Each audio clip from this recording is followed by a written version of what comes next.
Welcome back my YouTube channel sociology live study. और आज की क्लास में बीए 4 सेमेस्टर के जो विद्यार्थी हैं उनके लिए है जो आपकी यूनिट सेकंड है, अर्थात जो आपका पेपर है social problems and issues of development in India, उस पेपर का सेकंड यूनिट। क्योंकि फर्स्ट यूनिट के बारे में जो इम्पोर्टेंट क्वेश्चंस हैं वो मैंने कल आपको बता दिए। आज जो सेकंड यूनिट है corruption in public life, cyber crime, drug addiction, suicide and terrorism, इस यूनिट के अंतर्गत 15 जो क्वेश्चंस हैं वो हम डिस्कस करेंगे। और उन क्वेश्चंस के बारे में पुनः आपको बता दूं कि जो आपकी एग्ज़ाम है रुहेलखंड विश्वविद्यालय की, इसमें एमसीक्यू टाइप क्वेश्चंस आ रहे हैं, जिसमें से आपको 100 क्वेश्चन में से 75 क्वेश्चंस अटैम्प्ट करने हैं। तो मैं दोबारा से फिर आपको ये सुझाव दे रहा हूँ कि आप वही 75 क्वेश्चंस को आप अटैम्प्ट करिए जो आपको पूरी तरीके से आते हैं, जो पूरा कॉन्फिडेंस आपको हो कि यही क्वेश्चन जो है उनका आंसर आपको पता है। तो चलिए शुरू करते हैं।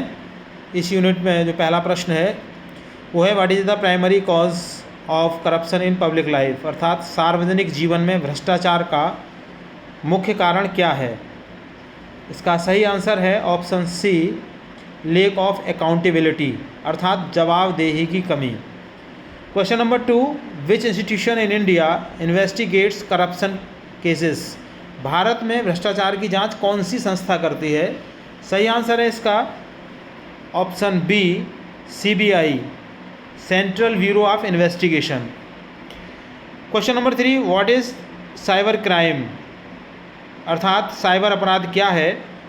सो right answer is option B, crime using computers internet, अर्थात कंप्यूटर और इंटरनेट का उपयोग कर किया गया अपराध साइबर अपराध कहलाता है ना। उसमें बहुत सारी बातें हैं, इसमें हैकिंग भी आ जाती है, इसमें आपके ओटीपी के माध्यम से पैसे का चुरा लेना है, बहुत सारी इसके अंतर्गत आती हैं। Question number 4, which is a type of cyber crime, निम्न में से कौन साइबर अपराध का उदाहरण है। Right answer option B, hacking, क्योंकि रिश्वतखोरी, जेब कतरी, दंगा ये साइबर क्राइम के अंतर्गत नहीं आते। Question number 5, what is the full form of IT act in India, अर्थात भारत में आईटी एक्ट का पूरा नाम क्या है। So right answer is option C, information technology act. Question number 6, drug addiction is primarily considered as, अर्थात मादक पदार्थों की लत को मुख्यतः क्या माना जाता है। So right answer is option C, सामाजिक और स्वास्थ्य संबंधी समस्या, social and health problems. Question number 7, which substance is most commonly abused in India, अर्थात भारत में सबसे अधिक सेवन की जाने वाली नशीली वस्तु कौन सी है। So right answer is option B, शराब। मैं आपकी जानकारी के लिए प्रिय विद्यार्थियों बता दूं कि भारत में लगभग 600 करोड़ लीटर जो शराब है वो प्रतिवर्ष उपयोग की जाती है, इस्तेमाल की जाती है। और मज़े की बात है कि भारत के जो जनसंख्या है उसमें 16 करोड़ लोग शराब का सेवन करते हैं, जिनमें से 3 करोड़ लोग शराब का सेवन गलत तरीके से करते हैं। वैसे तो टोटल ही गलत माना जाता है, आप जानते होंगे इसको, लेकिन 3 करोड़ लोग एकदम गलत तरीके से इस्तेमाल करते हैं। गलत तरीके का मतलब ये है कि उन्हें खाने की कोई चिंता नहीं है, केवल उनके लिए दारू मिलनी चाहिए, दारू उनके पास होनी चाहिए। पैसा नहीं है तो ज़मीन बेच देंगे, घर बेच देंगे, है ना, बच्चों को बेच देंगे, स्त्री को बेच देंगे, उनको दारू चाहिए। तो ऐसे 3 करोड़ लोग हैं जिनका कोई रूटीन नहीं होता।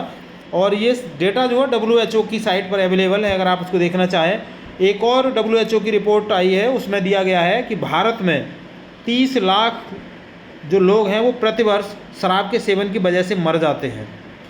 चलिए, विस्तार से ज़्यादा चर्चा करने का समय इस समय यहाँ पर नहीं है। जो क्लास है उसके बारे में विस्तार से और जानेंगे। क्वेश्चन नंबर 8 देखते हैं। क्वेश्चन नंबर 8 है, which of these is not a consequence of drug addiction, निम्न में से कौन नशे की लत का परिणाम नहीं है। So right answer is option B, economic growth, अर्थात आर्थिक विकास। Question number 9, suicide is often linked with, अर्थात आत्महत्या सामान्यतः किससे जुड़ी होती है। Right answer is mental health issues, अर्थात मानसिक स्वास्थ्य समस्याएं हैं, क्योंकि व्यक्ति जो मेंटली डिप्रेस्ड होता है ना वही सुसाइड करता है, आत्महत्या करता है। Question number 10, which Indian law address suicide prevention and decriminalisation, अर्थात आत्महत्या की रोकथाम और अपराध मुक्ति से संबंधित भारतीय कानून कौन सा है? Right answer is option B, mental health care act 2017, मानसिक स्वास्थ्य देखभाल अधिनियम 2017। Question number 11, what is terrorism, अर्थात आतंकवाद क्या है? Right answer is option B, राजनीतिक उद्देश्यों से भय फैलाने हेतु हिंसा का प्रयोग, अर्थात ये इंटरनेशनल लेवल पर मतलब कुछ देश हैं उनका उद्देश्य राजनीतिक उद्देश्य से भय फैलाने हेतु हिंसा का प्रयोग, मतलब use of violence in instil fear for political goals, वो लोग अपना राजनीतिक उद्देश्यों को पूरा करने के लिए इस तरीके की आतंकवादी जो है घटनाओं को अंजाम देते हैं। Question number 12, which organization is responsible for internal security against terrorism in India, अर्थात भारत में आतंकवाद के खिलाफ आंतरिक सुरक्षा की जिम्मेदारी किस संस्था की है? So right answer is option B, NSG, national security guard जो कमांडोज होते हैं उनकी ये रिस्पॉन्सिबिलिटी होती है और बड़ी अच्छी सैलरी उनको दी जाती है। उसको अगर आप देखेंगे तो 80,000 से लेकर के 3 लाख रुपए तक की सैलरी जो NSG कमांडोज होते हैं उनकी होती है। Question number 13, which of the following is a global anti terror body, अर्थात निम्न में से कौन सी संस्था वैश्विक आतंकवाद विरोधी निकाय है? So right answer is option C, UN security council, संयुक्त राष्ट्र सुरक्षा परिषद। Question number 14, bribery is a form of, अर्थात रिश्वतखोरी किसका रूप है? So right answer is option C, corruption या भ्रष्टाचार। And last question number 15, what is the major threat from cyber terrorism, अर्थात साइबर आतंकवाद से मुख्य खतरा क्या है? Right answer is option B, data चोरी और महत्वपूर्ण ढांचे को बाधित करना, अर्थात data theft and disrupting critical infrastructure. So ये 15 क्वेश्चन यानी 15 सवाल आपके हैं। मुझे उम्मीद है कि इनमें से अधिकांश प्रश्न आपको आपकी जो एग्जामिनेशन है उसमें मिल जाएंगे।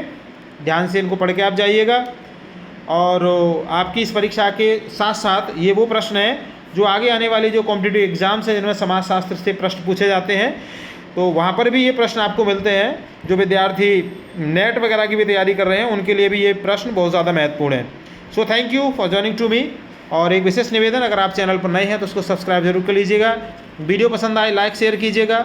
मिलते हैं अगली क्लास में, तब तक जय हिंद।